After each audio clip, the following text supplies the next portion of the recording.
ሜላት አንቺ ሜላት አንቺ ምንድነው ስጠራሽ አሰሚም እንዴ? ነይ ከስራ ብሪልኝ ያልኩሻል። መስታወቱን አስጀላልከኝም እንዴ? እና በምላስሽ ነው እንዴ የምታጸጁ? እስካሁን ምንድነው የምትሰሪው? እሺ በቃ ይቅርታ አቡዬ። ሰውየው ግን ምንድነው የሚልህ? ምንም አይለው ነገር አለ። የመኪና ዕቃ ስም ስነግረው ያረመኛል። ደብተር መሰልኩት እንዴ? ደብተር ብትመስለውማ ይገነጥልህ ነበር። በቃ ቶሎ ስራላቸውና እንሂድ። ነዝናዛ ነገር ናቸው። ሲጀመር ለምንድን ነው እዚህ ይዘሽኝ የመጣሽው? ዋና እንድትዋኝ ልበልህ ወይስ ጥሬ ስጋ እንድትበላ? ዶሮ አይለቅምሽም እንጂ አንቺ ራሱ ገና ጥሬ ነገር ነሽ። ምን ነው አቡዬ ደበረህ እንዴ? ልክ አይደለህም። ምን አንቺም እንደ ሰውየው ልታረሚኝ ነው? አንተማ ታረመ ተኮትኩተ ያደክነ ምን ብዬ አርምሃለሁ? ፈተና ኤክስ ይበዛብሃላ።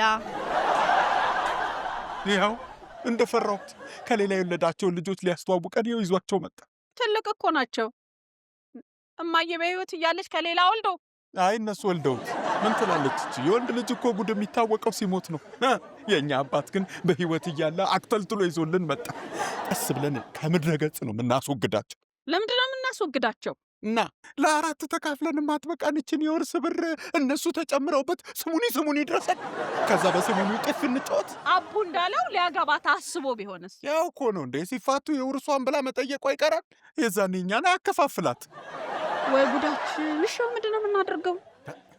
እኔ ግን የወንዱስ እሺ ሴቷ እህታችን ባትሆን በጣም ደስ ይለኛል።